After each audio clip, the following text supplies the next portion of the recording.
Ok, começando. O desafio é falar sobre os 5 livros mais diferentes, estranhos e legais que eu já li. Então, só são 5, tem mais do que isso. Talvez tenham livros por aí muito mais estranhos, mas são os livros que eu já li, tá? Então, beleza. O primeiro, número 1, é Estação Perdido. O livro é de China Miéville, e o livro é sobre a história de Isaac Grinnebulen, que é um cientista, e Lynn, que é a namorada dele. Acontece que Lynn, ela é esta criatura maravilhosa aqui. Então, assim, o Isaac, ele é um cara normal, né? Sabe, sem graça. Mas Lynn, ela é essa criatura que se chama Capri, que eles têm o corpo de uma mulher e a cabeça é um besouro gigante. E aí é muito interessante, começa a relação do namoro deles dois e como o Isaac tem um pouco de preconceito com ela e ela não gosta disso. A raça dela, Capri, todas as mulheres são criaturas inteligentes, muito inteligentes, muito talentosas, e os homens são besouros mesmo, tamanho normal, que ficam andando por aí, tipo, você pode até pisar, não tá nem aí. E elas só se encontram com os machos na hora de acasalar. Depois disso, elas voltam para a civilização. É um negócio bem, assim, é bem parecido, né, com a realidade, no mundo real, mas enfim. Lina, ela é artista plástica, ela faz esculturas, pinturas, ela é muito talentosa. O que acontece é que na história, Isaac, ele encontra uma... É muito mais complexo que isso, tá? Mas, resumindo, ele encontra uma lagarta gigante e essa lagarta gigante, ela se alimenta de uma planta que é psicodélica e tudo isso. E aí essa lagarta gigante, ela foge do laboratório de Isaac, e aí pouco tempo depois a gente descobre que ela é, na verdade, uma mariposa gigantesca de outra dimensão. São criaturas telepáticas que existem em múltiplas dimensões ao mesmo tempo e sugam a consciência de qualquer ser que tenha pensamentos e tudo isso, ou seja, o ser humano, né? E ela é gigante, voa, e inclusive ela consegue sair e desaparecer para outra dimensão e aparecer em outro lugar. Então é muito difícil de combater essa criaturinha aqui, que se chama Slake Moth. E aí a história do livro é basicamente sobre isso. E tem 1 milhão de outras espécies estranhas e diferentes, mas você já vê que nos protagonistas, a Slake Moth, que é uma mariposa gigantesca, interdimensional, super colorida, e Lynn, que é uma mulher humana, super parte humana e parte besouro, que tem um relacionamento com um cientista. O segundo livro é um dos meus favoritos, é A Fire Upon the Deep. Eu não sei, eu acho que esse livro não tem tradução ainda em português, faz um tempinho que ele foi lançado, mas aí eu acho que ainda não tem. Seria mais ou menos um fogo nas profundezas, algo assim, mas não tem nada a ver com fogo. Acontece que nesse livro, nessa história, tem uma criatura que, na verdade, é como se fosse uma inteligência artificial, que tem bilhões e bilhões de anos, e numa expedição, os cientistas eles conseguiram meio que libertar essa criatura que eles chamam de The Blight. E aí, óbvio, né? Aquela coisa bem clichê esse começo, mas esse começo não tem nada a ver com a história. É só realmente para dar um gatilho. E aí, o Blight quer destruir essa nave, e essa nave ela cai num planeta. Dentro desse planeta que começa a história. A gente conhece os Steins, que são essas criaturinhas aqui. Eles parecem... Aqui eles estão parecendo um pouco o Lobos. É difícil encontrar ilustrações sobre esse livro, que não é tão conhecido. Mas eles são assim, ó, tá vendo? Eles são alongados, têm um pescoção, ok?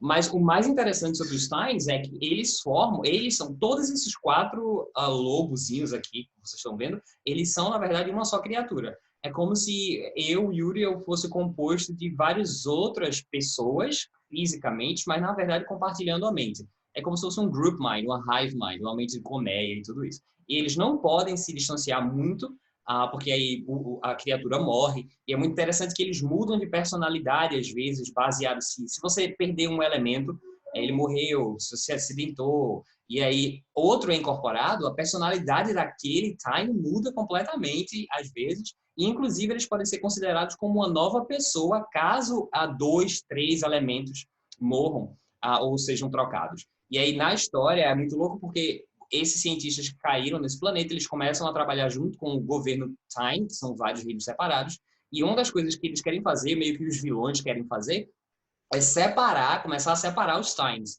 para ver até onde eles conseguem ir mais juntos. Então, no final, tem meio que uma batalha, e é meio que uma assombração para eles, assim, porque eles vão ver que os Times, que são um indivíduo, estão lutando a muita distância um do outro.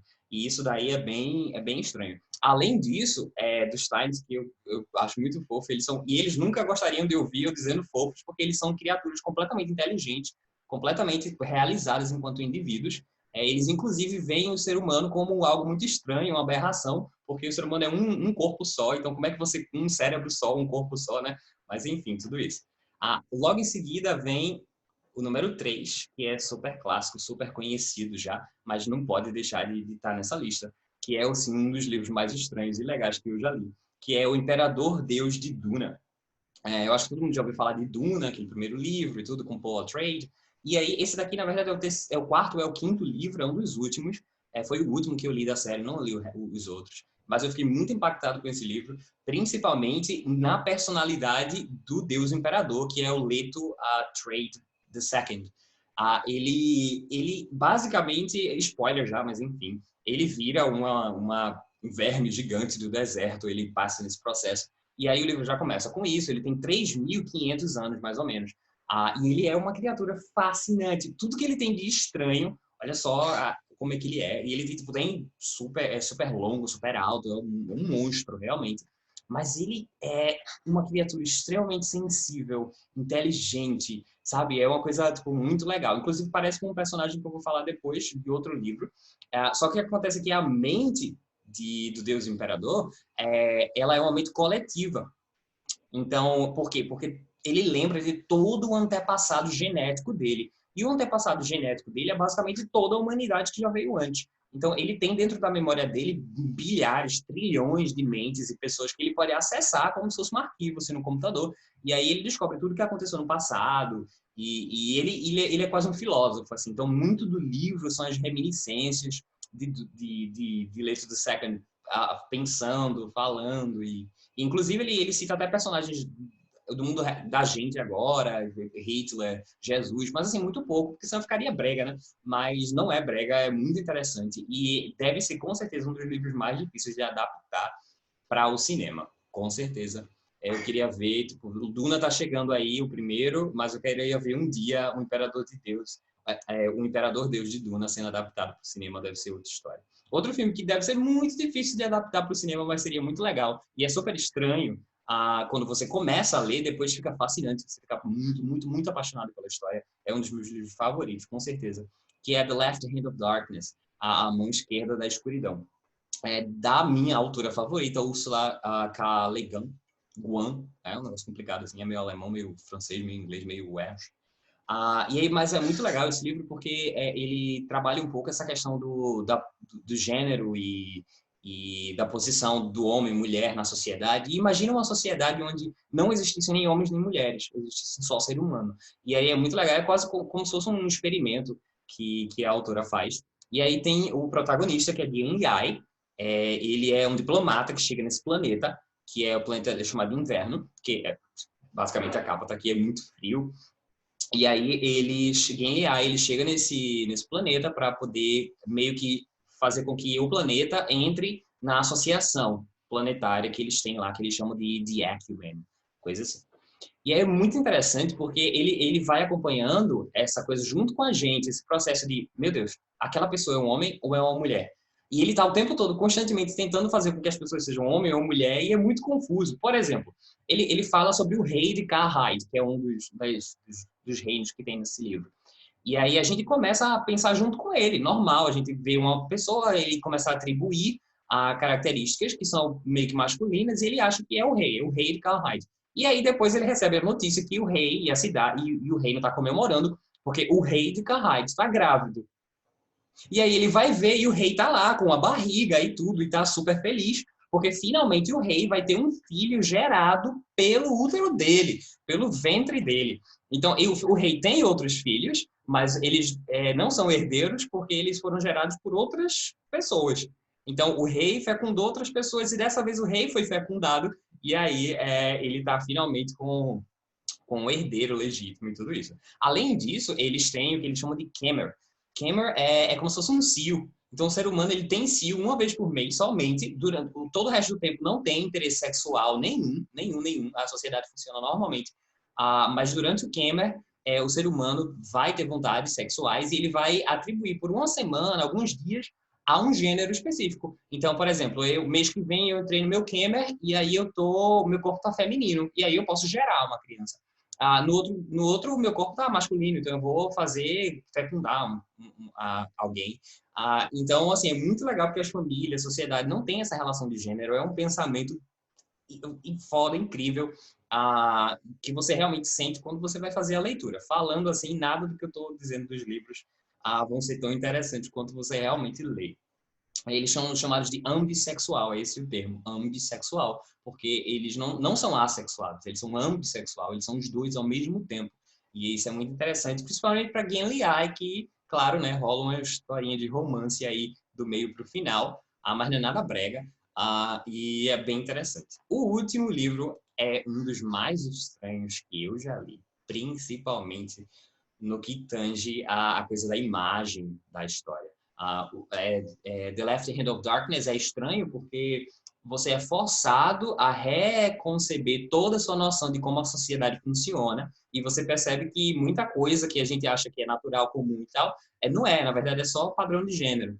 Já em Born, que é esse daqui, é do autor de Jeff Vandermeer, é completamente tudo cabeça para baixo, é feito de propósito, é feito para ser estranho. Mas não é um estranho brega, é um estranho que tipo, funciona, porque é muito bem escrito e é muito sensível.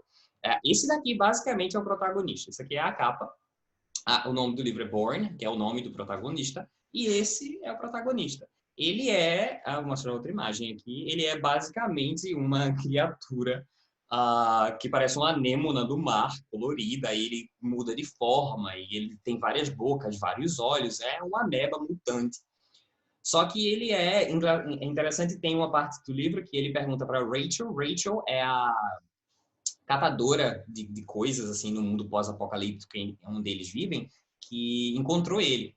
E depois de um tempo ela cria ele como se fosse um filho e tudo isso. E aí ele fala assim para ela: eu sou uma pessoa. E ela diz para ele: você é uma pessoa. E como toda pessoa, você pode ser usado como uma arma. E aí ele pensa muito nisso e tudo.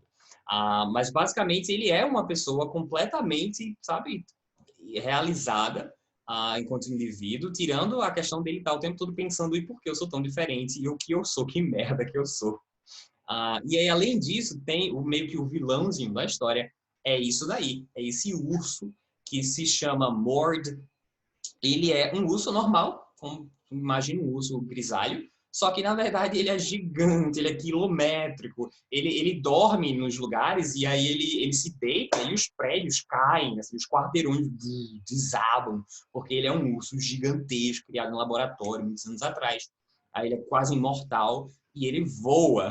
Então ele imagina você acordar de manhã, olha pela janela, tem um urso gigantesco, quilométrico, voando no céu, procurando comida e deitando nos prédios e os quarteirões inteiros sendo destruídos. E aí, Mord, ele é bem bully, ele gosta de, sabe, quebrar as coisas, bater nas pessoas. Tem hora que ele tem uns surtos, ele destrói metade da cidade. E aí, spoilerzinho, mas aí, óbvio, né, que os dois iam fazer alguma coisa, iam lutar em algum momento, você não sabe quem ganha, né, e como é que isso acontece. Mas, como o Rachel falou, Born, ele pode ser uma arma, mesmo ele sendo uma pessoa. E é muito interessante, eu queria terminar o vídeo com essa pergunta do Born, porque eu acho que define muito dos vários personagens que tem nesses livros, em que eles estão tentando se encontrar como indivíduo e tentando não se encontrar, porque muitos deles já são completamente realizados enquanto indivíduo, mas eles procuram a aceitação da sociedade perante o corpo físico deles, que é diferente, que é peculiar, que é estranho. E a gente tem o exemplo da Lynn, que sofre por isso também, mesmo sendo uma pessoa tão inteligente. Tem os exemplos dos Times, que são criaturas, como assim? Tipo, uma criatura, mas que são vários dentro de um só. E aí o mesmo exemplo de Leto Trade II, que é um monstro gigantesco, um verme, mas é um ser humano extremamente inteligente, sagaz e com conhecimento histórico gigantesco. E a gente tem a Born, por último, por exemplo, que é uma geleia, uma amoeba, que luta para ser respeitado como um ser humano de verdade. Então, a própria Ursula K. Le Guin, num texto que ela introduz, um dos livros dela, ela fala que ficção científica serve não para fazer com que a gente saia do mundo e saia da realidade, mas para a gente repensar a realidade que a gente concebe de uma maneira chocante, até às vezes, para que a gente comece a enxergar coisas que a gente não enxergava antes, ou enxergar de maneiras diferentes. Então, todos esses 5 livros são fascinantes e me fizeram realmente mudar muita perspectiva de percepção. E é por isso que eu estou recomendando eles. Tchau.